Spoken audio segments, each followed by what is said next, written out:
GB News presenter Mark Steyn made the following extraordinary claim on the channel the other day, that those who had partaken of the boostering nectar were 3 times more likely to receive a visitation from the Grim Reaper than those who had either not partaken or partaken once or twice. And once or twice at this point in time we know is basically the same as nothing at all, because those are so distant and they have ceased to have any particular medicinal value. That was his claim. This is going to be quite a long video, I think, so I'll give you a little roadmap here. I'm going to start out by laying out all the relevant data. Then I'm going to drill down a bit on everything that we can conclude from this data. I've looked at this a little bit in the past, but I think it's something which bears a little bit of reinforcement. Then I'm going to get into the mechanics of the confusion, why it seems one thing but that thing is not correct. This took me the longest time to work out. I thought I was originally going to end up making this video saying, well, there is clearly an anomaly of some nature. It seems to say this, but the data doesn't actually say it. I have no idea how to explain that. I did eventually get my head around it, so nobody here is going to be left in the dark. So I'll get into that, and then I'll wrap the whole thing up with some concluding thoughts on...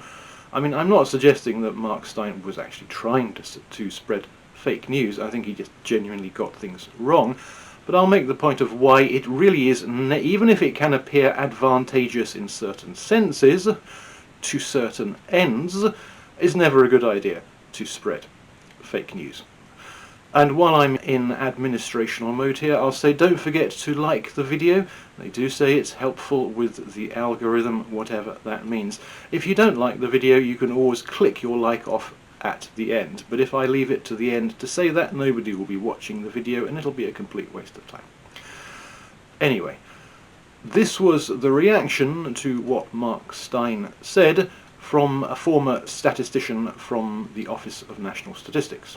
GB News presenter, the booster shot is making it thrice as likely that you're going to be Deadsville. Fact check. This claim is nonsense and the comparisons made highly misleading. This was also my first reaction. The data doesn't seem to say that at all, but you would be surprised how confusing all of this is.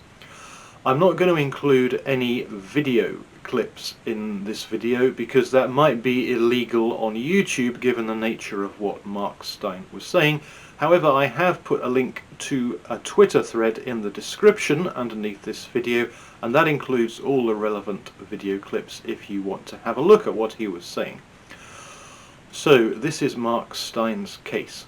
If you go to the Flu and You Know What Surveillance Report, week 15, and scroll down to page 78, you are confronted with this. Cumulative virus medicine uptake by age in England, and if you look at the boosted number, they are 32 million, and if you take that 32 million away from the total, which is 63 million, that leaves 31 million. That 31 million is everyone else, i.e. 0 medicine, 1 medicine and 2 medicine. So equal numbers, 32 million the 3, 31 million everybody else. If we then jump to the week 13 virus medicinal surveillance report, which is a different document and which viewers of this channel will be well familiar with because I've used it a lot, and we scroll down to the Grim Reaper numbers, those with 3 experiences of the frankincense are 1,557 in total, and all the rest, i.e. those with none, 1 and 2, plus a few stragglers, are 557 in total, which is basically 1/3 of the fully medicated crowd. This led Mr. Steyn to apparently reasonably conclude that those who had partaken 3 times were 3 times as likely to be visited by the Grim Reaper than all the rest of them combined. The reason that my reaction to that was that this was false is a little bit just further down that document and an old friend of this channel. Numbers all balanced by 100,000 of each population for fair comparison. That is the relevant bit of this master chart, and if you compare that lot, the hardcore 3-timers, with that lot, the zero crowd, you see that the hardcore crowd are between 1.5 and 4 times better off than the zero crowd when you drill down on each individual age group. I'll do some cross-referencing here to clarify that those by age group balance numbers that you just saw are correct. And bear in mind that the two sources here, Mark Steyn's original chart and this one here, they are all the UK Health Security Agency, so it would be a little bit strange if the one source contradicted itself. So this is a combination of the documents you just saw. All this bit is the percentages by medicinal uptake lifted from Mark Steyn's chart in the earlier document, and that lot are the relevant Grim Reaper numbers and the percentages that you just saw. The smaller greyed out numbers you can see mainly in that bit are the cumulative totals, which will become relevant later. I'm going to focus just on the 80 plus age group here. All the others say pretty much the same thing, and you can check them all off if you want to. 80 and older, those with zero medicine and old medicine are just 8.3% of the total population, 240,000 out of 2.9 million, as you can see on the left. However, they account for 21% of Grim Reaper incidents, 308 out of the 1,420 total, so they are well overrepresented in this unfortunate category, a little over twice as badly off as the hardcore 3-timer crowd. That is the hardcore, fully medicated over 91%, and they are well underrepresented, obviously enough, it's a zero-sum game, in the Grim Reaper stakes, just 78%. That double benefit, basically, of the 3-timer crowd is as listed in the master chart. That is, those two twice as good for the medicine, so we can tick that. Again, the same is true for the rest when you check each age group's Grim Reaper numbers against medicinal uptake. You can do that. I'm not going to spend any more time on that. I want to clarify something here, and I'm going to do a bit of number rounding and use some fantasy medicine.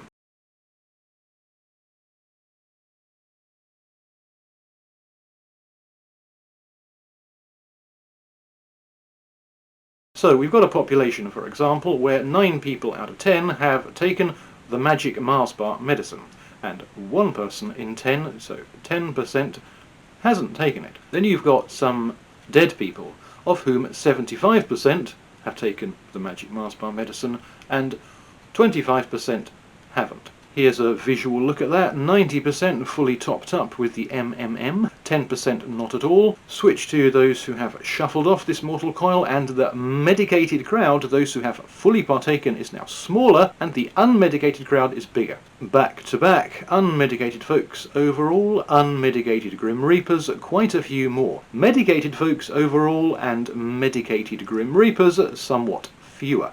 You can conclude at least 3 things from this. That the magic Mars bar medicine is involved and it's beneficial, and that these dead people died of whatever it is that the magic Mars bar medicine cures, the magic Mars bar disease. We know it's involved, and that involvement is beneficial because of the nature of the numbers, of the disproportions between the two groups. You've got 90% with it and 10% without it in the population, but 75% with it and 25% without it in the dead people. So we can see from the numbers that the medicine is involved, and it's involved in a beneficial direction. Its involvement doesn't have to be beneficial. It can be anything that the numbers tell us. So, for example, if in the dead people the number of people with it was actually 95% as opposed to 90%, and the number of dead people without it was 5%, rather than 10%, then you would conclude that the magic Mars bar medicine was disadvantageous, was damaging, was detrimental, because that's what the numbers would then say. And if the numbers were the same between the two, 90-10 then reflected exactly the same, 90%, 10% among the dead people, there would be no difference. The numbers don't just have to point in one direction. But on this occasion they do, and they show that the medicine is helping. If you then look at it from kind of the other side of the coin, you can say that whatever it is that the medicine does cures the magic Mars bar disease, those people in this group of dead people, if we don't know what they died of, we know now that they died of that, because the numbers are different. If all these dead folks had died of something else, if they died of rickets or whooping cough or scarlet fever or malaria or flu or pneumonia, the numbers would be the same in the two groups, because the magic Mars bar medicine has no relevance for those numbers. So you'd see an exact replication of the proportions in the dead people as in the proportions in the population. Equally, if you looked at in the population people who had a driving license, or people who played golf, or some random thing like that, and then you looked at those proportions among any group of dead people, you'd see exactly the same thing, exactly the same numbers, because obviously having a driving license or playing golf could have no conceivable relevance to an illness. It would be exactly the same. You would see that those things had no effect. Here you can see that the magic Mars bar medicine is helping with the magic Mars bar disease, and that therefore from the other side you can see that whatever these people died of, it was whatever it is that the magic Mars bar medicine cures, which is the magic Mars bar disease. So it acts, these numbers act as a diagnostic tool. All of this you can conclude from these two little pairs of numbers once you understand what they're saying. Sam Harris once said, "Numerology is where the soul goes to die, but numbers are magical." It's hard to argue against that when you see just what you can understand from so little. Now, the PCR test may be an inadequate diagnostic tool, and I know calling it such is somewhat beloved of some viewers of this channel. Now that may be the case, and that any conclusions you then draw from a PCR test, deaths within 20, 28 or 60 days of it, would then be considered equally inconclusive. Here's the thing, that's not a problem. We can grant that objection. I'm not saying it's either valid or invalid, I don't know. But we can grant it in the sense that it doesn't matter. It could be inconclusive, it could be perfect. That doesn't matter, because we've already determined everything we need to determine, as I just showed you above. We know that the thing, the medicine, is involved, its involvement is beneficial, and we know that from the other side, the people who shuffled off their mortal coil, shuffled it off as a consequence of the thing that it cures. We don't need a PCR test, conclusive or inconclusive as it might be, to determine that, because we've already determined it. It may be a coincidence that the PCR test happens to approximately say what we already know from the numbers above. Maybe it's a coincidence, maybe it isn't. That doesn't matter, because we've already determined everything we need to know. The inadequacies, the potential inadequacies of the PCR test are not relevant to determining all the information we need to determine. I will say a couple of other little things here.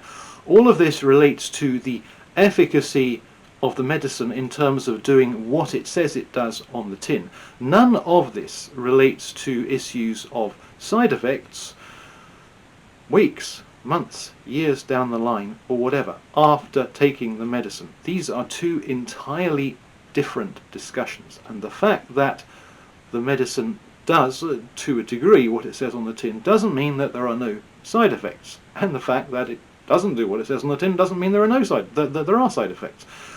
There is no connection between these two things. The discussions are entirely separate. I will also say that Mark Steyn also talked about cases, and the conclusions that he draws about that seem to be approximately correct. That's something I've done an awful lot of on this channel, and I agree with the conclusions. So that is a different thing. All this video is about is his claim about 3 times as badly off in terms of visitations from the Grim Reaper, and nothing whatsoever to do with cases. So now to the rub, and this is the thing that I took the longest conceivable time to get my head around.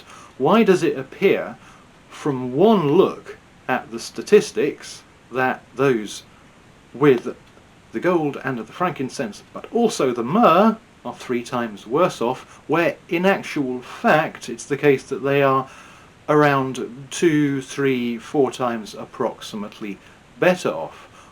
Why is there this contradiction, and why is Mark Steyn wrong? I have colour-coded this so you can see which Grim Reaper numbers relate to which population percentage numbers. Light blue is no medicine and yellowy orange is full medicine. I'm going to divide this chart in 2 like that, 60 and older and 59 and younger. There is a reason for this. The 60 and above lot, just those 3 age groups, they contain almost all the Grim Reaper visitations. Overall total just over 2,100, and just those 3 contain a little over 2,000. So age 60 and above has fully 95% of the departed. The younger folks under 60, just 5% of the total. You could say pretty much none whatsoever and not be far wrong.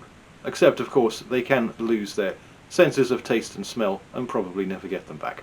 So to all practical intents and purposes, what you see here is also what you see here, because in this now empty bit there was only ever 5% of the total, which is highly relevant. Anyway, I will return here for the moment. Can you see that 11% highlighted in purple? That is the cumulative total of people over 60 with no nectar and what is now old nectar, which is basically no longer working. They are 11% the total. And if we jump across to the departed, the unmedicated lot of them are cumulatively at 25%, and this is almost identical to the 80 and over individual lot I looked at just now, and the proportions are identical. So again, the medications are beneficial by the same approximate factor of 2.5. Both 80 plus individually, and then collectively 60, 70 and 80 plus, those 3 age groups combined are about the same. This is where it gets tricky, because we have to address the total cumulative numbers as per Mark Steyn's claims. I'm going to leave those 2 highlighted just above the dividing line and jump down to the overall cumulative totals sitting at the bottom. That's the first one, total cumulative unmedicated Grim Reaper meters, and that is almost the same as the one above. This one is 27.4% and the other one above is 25.6%, almost the same. And if you look at the actual numbers, they're very close. 60 and above are 517, and everyone from 0 upwards are just 587. And that, again, is because there are so few deaths below the age of 60. So when you look at that bottom bit, the total cumulative amounts, what you're really looking at is 60 and above, those 3 at the top, because that's where the deaths are all happening. But if we now jump across again to the overall unmedicated total, we get that 48%, which is very different, very much bigger than the 11% of the overall unmedicated 60 and over. And this is because there are so many more unmedicated people in that younger age group.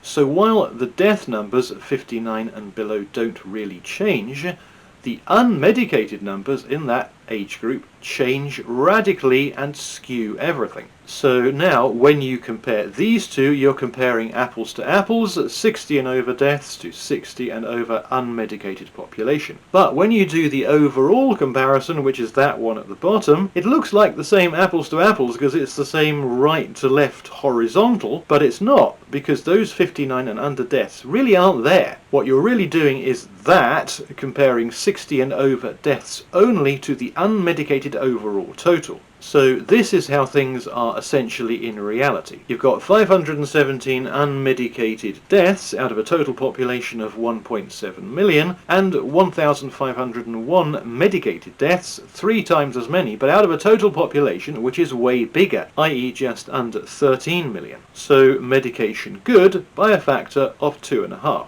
And then we'll do what we're really doing in reality when we think we're comparing numbers overall like that, as Mark Steyn did. What in reality we're doing is that and that. So what we have here is this spurious comparison. In effect, comparing the unmedicated deaths 60 and above to the overall unmedicated population, which isn't 11% anymore, it's 49%, because again, so many more people are unmedicated. So this obviously looks really bad for the medicine, 25% unmedicated deaths, but 49% unmedicated population, and 75 medicated deaths, but now with pretty much the same 50% medicated population.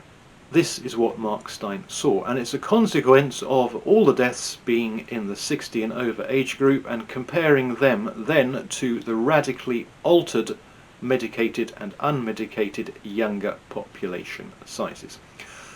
The real nub of all this is that this here really is not this in reality. It's really that. So that any comparison you make using the total medicated unmedicated population can only be made to deaths around 60 and above, because that's where the deaths are. You can't compare to that because there's nothing there to all intents and purposes. Not totally nothing, that whole space I've got as empty there represents 5% of deaths, but almost nothing. So you can see that this comparison is a non-starter because you're not comparing like with like. It took me the longest time to get my head around all of that. And it may be the case that in trying to be as clear as possible above, I've over-explained it and left things maybe a little less clear than it could be. I think it's better to maybe double down on the explanation and put everything out there, even if it maybe gets a little bit repetitious, than risking leaving things unsaid.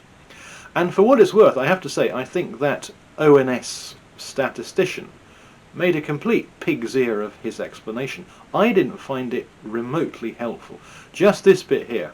When making comparisons of the two groups, you need to account for the different age profiles. If you look at comparisons within each group and compare the boosted population versus unvaccinated, you are more likely to die within 28 days of a positive test if unvaccinated. And what he's referring to there is all of that bit, i.e. when you go age group by age group, you see the proper picture. And when you do that, alas, you do not, because what you're really doing is that, as I have said. I believe that Mark Steyn was operating entirely in good faith. However, publicising false information is bad. It's bad because it's false. That should be reason enough not to publicise it. But we know that realistically that is not enough. We know that people are more than happy to promote false information when it reinforces an existing belief structure, totally irrespective of the falseness of the information. And here, the claim that the gold, the frankincense plus the myrrh causes people to be 3 times more likely to be visited by the Grim Reaper is very much in line with the Bill Gates medicinal genocide conspiracy theory. Or in other words, as Paul Joseph Watson put it in a recent video, I don't care that it's fake, it's the message that counts. Yes, Paul, but our lot do it just as much as the other lot, don't they? So we need another reason to not publicise fake news beyond the mere fact that it's fake. I would suggest that this is probably a very good reason not to do it. Somebody goes to somebody else maybe of oppositional nature and says, hey, look at all this good stuff that Mark Steyn has done on the Pakistani Muslim rape gangs in Rotherham, Telford and all those northern towns in England over the course of many decades. Look at all this stuff he's done. That person they're speaking to of possibly oppositional stance has now the opportunity to say, oh right, yes, that just remind me, Mark Steyn, he's the one who came out and said without any verification or checking with anybody that the booster was making you 3 times more likely, etc, etc. Right, you want me to take him seriously? Well, do you know what, I don't think I'm going to do that. And so unfairly dismiss the good work he's done on the basis of bad work. And people do this when they can't hit you for whatever it is you're talking about, because it's accurate, they're going to hit you with something else. This is not legitimate because the two things are entirely separate. The fact that Mark Steyn gets something wrong does not mean that he's wrong about the Pakistani Muslim rape gangs. I believe that the evidence very clearly points to that all being right. But he then allows that good work to be delegitimized disingenuously by people who don't want to see that kind of thing promoted. Why would you do that? Why would you give your opponents that stick to beat you with? And when you do, just go off on one without carefully checking. Why didn't he check with that ONS statistician? Why didn't he check with somebody who knew more about this kind of thing? When you do that, you yield that opportunity to dismiss your legitimate work on the part of people who want to see it dismissed but can't dismiss it on the basis of the work itself, and therefore use something else. Oh, he was talking nonsense about this or that, therefore this totally other unrelated thing is illegitimate. Don't give your opponents the opportunity. Check first with people, with at least one person who might be more qualified to talk about it. And then maybe you won't go ahead with it. Maybe you will be disappointed to have done a certain amount of research, all of which led to nothing, because when you put it to somebody they said, look, you've missed this. Maybe you will be disappointed, but you won't then hand a massive great stick to your opponents to beat you with and dismiss the good work that you've done, to unfairly dismiss the good work that you've done. And this could now happen with Mark Steyn. That's a really good reason why you should be very careful before you go out on a limb and say something which looks extraordinary, but you believe it to be the case, even if you haven't checked it as well as you might have done.